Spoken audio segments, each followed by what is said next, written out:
RIMS 2 अगर इरफान अंसारी जी बनाना चाहते तो हम लोग थोड़ी विरोधी हैं। हर प्रत्येक दिन हम लोग को अभी 10 से 15 बीमारियों का समस्या सुनना पड़ता है।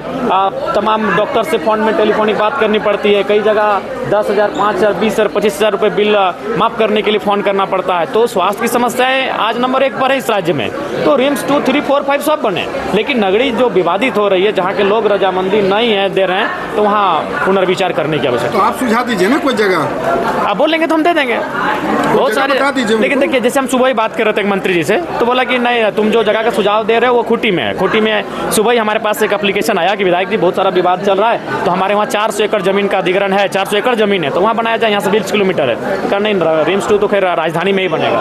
तो हमें लगता है कि अगर देखने जाए तो बहुत सारी ऐसी ज़मीनें पड़ी हैं जहाँ पर आप इस काम को कर सकते हैं। दादा, इसका टिकट बैंक क्या है? काफी लंबे समय के बाद जो 1932 की नहीं, देखिए इस बार हमको लगा कि बोलने का, देखिए सबसे पहला बात है कि आप जब सदन में आते हैं तो कई तरीके से आप अपने आवाज़ को रखते हैं, या तो बोल के रखते हैं, या तो लिख के रखते हैं, या तो सांकेतिक रखते हैं, या तो शब्दों से रखते हैं। तो इस बार हमें लगा कि शायद इस बार बोलने का अवसर नहीं मिलेगा। सदन बाधित होने का संभावना पहले से था, और मात्र 2 दिन का सत्र बचा है, जिसमें एक दिन तो गैर सरकारी संकल्प चला जाएगा, एक दिन बचा है। तो एक दिन में हम स्थान नीति पे बहस करें, नियोजन नीति पे करें, विस्थापन नीति पे करें, कृषि नीति पे करें, या किस विषय पे बहस करें, वो बड़ा कम समय बचा है। इसलिए मैंने कहा कि कभी कभी शब्दों से, कभी कभी लेखों से, कभी कभी लेखन से भी अपने संदेश को बताना चाहिए। इसलिए आज पूरे सदन में मैं 1932 खतियान ये टी-शर्ट पहनकर था।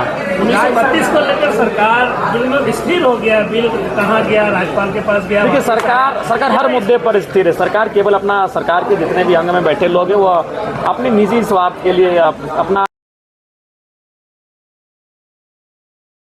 बात करना चाहते हैं, ना किसी भी मुद्दे पर बैठकर सॉर्ट आउट करना चाहते हैं, किसी भी मुद्दे पे बात नहीं करना चाहते हैं। सर्वदलीय बैठक बुलाई कि स्थानीय नीति कैसी हो, उसका प्रारूप क्या हो, उसका ड्राफ्टिंग क्या हो, कम से कम एक बैठक तो बुलाए, सबके रायशुमारी तो ली जाए कि हम लोग गंभीर हैं स्थानीय नीति को लेकर, हम लोग गंभीर हैं नियोजन नीति को लेकर, हम लोग गंभीर है विस्थापन को लेकर। अगर गंभीरता है तो सर्वदलीय बैठक बुलानी चाहिए और बातचीप करनी चाहिए, फिर आप कैबिनेट में ले जाइए, कैबिनेट में प्रस्ताव लेकर आइए, लेकिन एक बार चर्चा परिचर्चा सर्वदलीय होनी चाहिए। तो गंभीरता नहीं।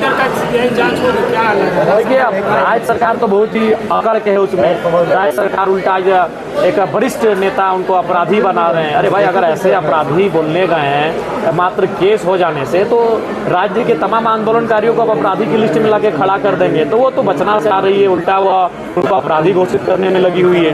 दादा, क्या लगता है सूर्या हांसदा के मामले पे, नगरी जमीन के मामले पे, या फिर 1932 के खतियान मामले, सरकार की नीयत क्या लग रही है? देखिए, सरकार, देखिए माननीय मुख्यमंत्री अच्छे इंसान हैं, दिल के साफ हैं, लेकिन एज ए पॉलिटिशियन उनका विजन बिल्कुल भी नहीं है। आप कभी भी माननीय मुख्यमंत्री के पास जाइए, वह आप उनसे 5 मिनट तक का समय नहीं ले सकते हैं। कोई भी, आज मैं नाम नहीं लूँगा, बहुत सारे मंत्रियों से मैं मिला, बहुत सारे उनके सत्ता दल के विधायकों से मिला, वो बोले 4-5 लोगों से घिरे होते हैं, हमें अपनी बात रखने का अवसर तक नहीं मिल पाता है, ना वो सुन पा रहे हैं हमारी बात। सही बात है वो, और ये दुर्भाग्य की स्थिति है कि माननीय मुख्यमंत्री अपने मंत्रियों से, अपने विधायकों से संवाद नहीं कर पा रहे हैं, तो कहाँ से राज्य को आगे लेकर जाएंगे। आप पत्रातुकल गए